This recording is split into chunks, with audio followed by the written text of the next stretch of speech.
है, इसलिए सब कुछ कर रहे हैं। तो ये सबसे पहली बुनियादी चीज है इत्तेहाद। जब इत्तेहाद होगा, भंडारे वालों का इत्तेहाद होगा, काबिल बना सकते हैं, इंटरकारी कायम कर सकते हैं, गरीबों की मदद के लिए फंड जमा कर सकते हैं, यतीमों का सहारा बनने के लिए एक बैठकर मशवरा कर सकते हैं, किसी गरीब बेवा का सहारा बन सकते हैं, गरीब की किसी बच्ची की शादी करने का इंतजाम कर सकते हैं। जब हमारे दरमियान में इत्तिफाक होगा तो हम मिलजुल कर एकजुट होकर सारे काम कर सकते हैं इंशाअल्लाह। ये सब चीजें क्यों नहीं हो पा रही? तोड़ की वजह से, ना इत्तिफाकी की वजह से। सियासत में भी बार क्यों खाते हैं? इसीलिए हमारा वोट डिवाइड हो जाता है, हमारा वोट तकसीम हो जाता है, कुछ इधर कुछ उधर, कुछ उधर कुछ उधर, इसका ताल्लुक वहां, फला का ताल्लुक वहां, इसका महबूब लीडर ये, उसका महबूब लीडर ये। और कहीं कहीं पर तो सोचिए कि मेरे यहां नहीं आया, पहले उसके यहां में कोई जिता देगा, मैं तो दूंगा उसको वोट। पता चला इन चारों में से कोई भी नहीं हुआ, पांचवा बाजी मार के ले गया। फिर खड़े खड़े देख रहे कैसे होगा भाई, कैसे तरक्की होगी, कैसे आपका नाम होगा, कैसे आपको मजबूती मिलेगी, कैसे आप यहाँ अपना कोई इम्तियाजी मकाम बना पाएंगे। कहीं पर हमारी कोई हैसियत इसलिए नहीं है कि हमने अपने को एकजुट करके किसी को दिखाया नहीं और बताया नहीं। एक आदमी खड़े होकर भंडारे में ऐसा तो कह दे कि जिधर हम कहेंगे सारा भंडारा उधर जाएगा, फिर देखना कि आपके गांव का रंग कैसे बदलता है। मगर नहीं, मेरी क्यों मानेंगे आप? मुफ्ती खालिद साहब, मौलाना जुल्फिकार साहब, मौलाना मुस्तफा साहब, मौलाना कह रहे थे कि उलमा की कदर, उलमा की कदर सिर्फ यही नहीं है कि आप शानदार दावत कर रहे हैं। उलमा की कदरदानी ये नहीं कि आप उनकी जूतियां सीधी कर दें।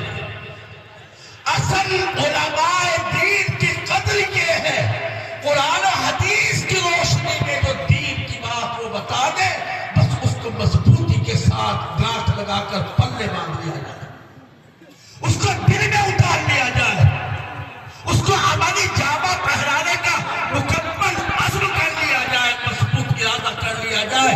असल कदरदानी ये है, आपने खिलाया अच्छा, आपने मतलब है कि जूतियां भी सीधी की, आपने मतलब ये कि और कुछ भी उनको खुश करने के लिए किया, बात एक भी नहीं मानी उलमा की, तो ये कोई कदरदानी नहीं हुई, ये नाकदरी हुई। दूसरी बात, इत्तेहाद के साथ जरूरत है हमारे बच्चों की तालीम की।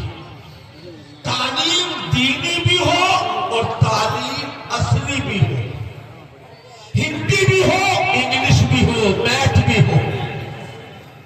और तीसरी चीज, वक्त नहीं है सब पर तफसील से गुफ्तगू करने का, तीसरी चीज है हमारे मुआशरे का सुधार, हमारी अपनी उठक बैठक, हमारा अपना चाल चलन, हमारा अपना एक दूसरे से मिलना जुलना, हमारी अपनी शादी गमी, शरीयत के मुताबिक हम अपनी शादियों को अंजाम दें, हमारे नौजवानों में आवारगी ना हो, हमारी बच्चियों में आजादगी ना हो, हमारी बहनों में बेहयाई ना हो।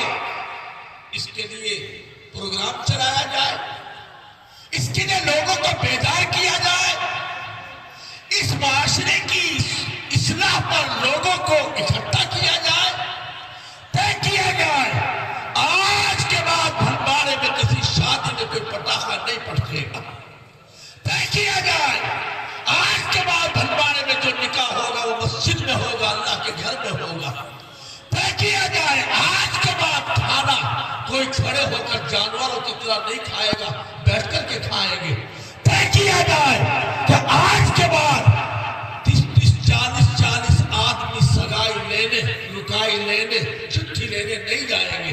तय किया जाए लंबी लंबी बारातें